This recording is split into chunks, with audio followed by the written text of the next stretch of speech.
Okay, so here we are with the presentation that you asked me to do, whether or not employee network groups or EMGs would be effective in increasing the level of diversity and inclusion within the organization, potentially improving employee retention and job satisfaction.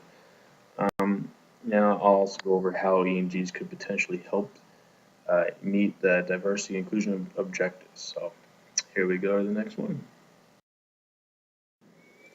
So first of all, what are they? Well, they're formally established groups of employees that get together for various activities. These activities could be social gatherings, discussions about happenings in the company, whether it be new technology, corporate strategy, gives the employees greater access to information and resources, both of which empower the employee.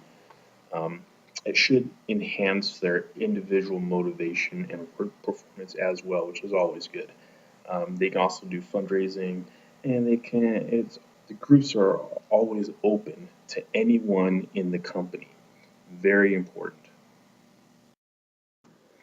So the purpose of these groups, well, obviously there states that they are to enhance the careers of members by providing social support, information, leadership opportunities to the members. Okay, well, with that said, it is said that individuals with multiple mentors reap greater career benefits than those who have only one mentor. You break this down, it's always better to have more information and more information shared than it, withholding the end result of the information from a bunch of people.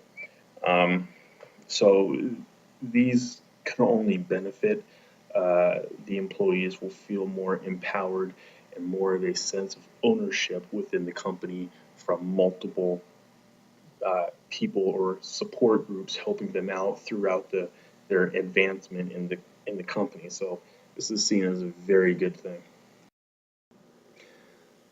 So who else is doing this? Well, as you can see, there are some very large global companies here. J.P. Morgan, uh, Visa, AstraZeneca, the pharmaceutical company, T-Mobile, Starbucks, McDonald's, Walt Disney.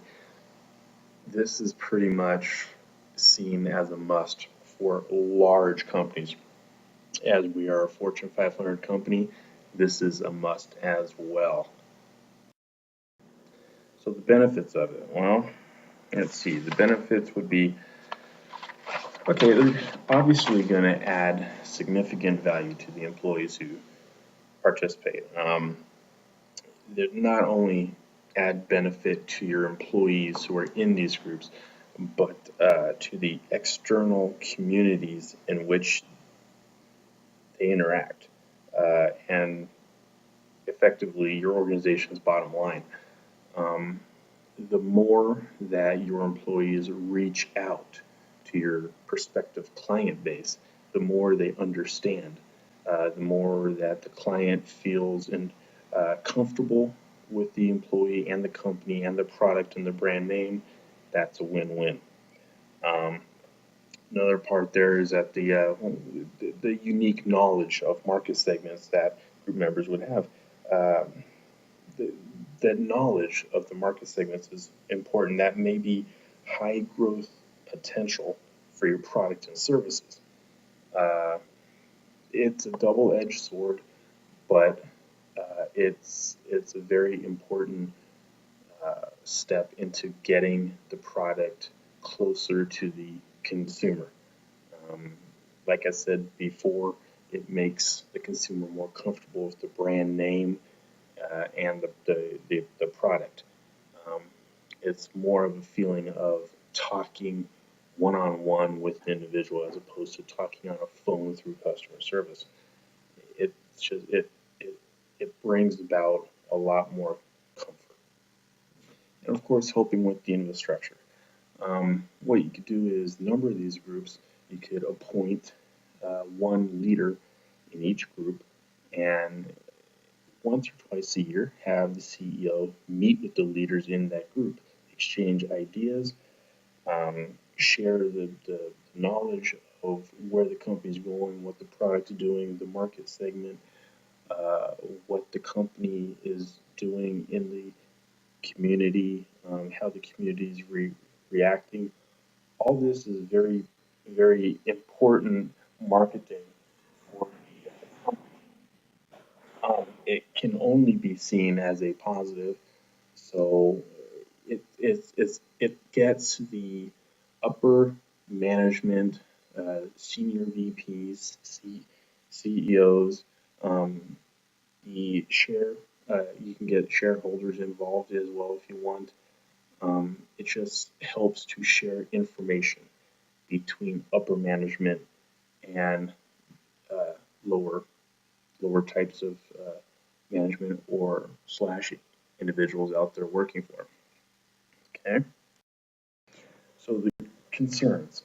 There's always a concern that the group might get too independent, um, might get too, I would say, big for their britches. There's always a potential to create strained uh, relationships out there.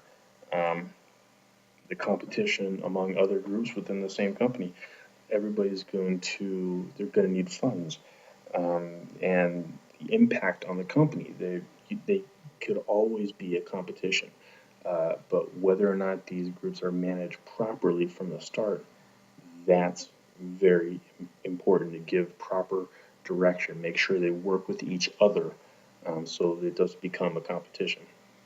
And there's always those employees who are going to resist the changing culture of the American workforce.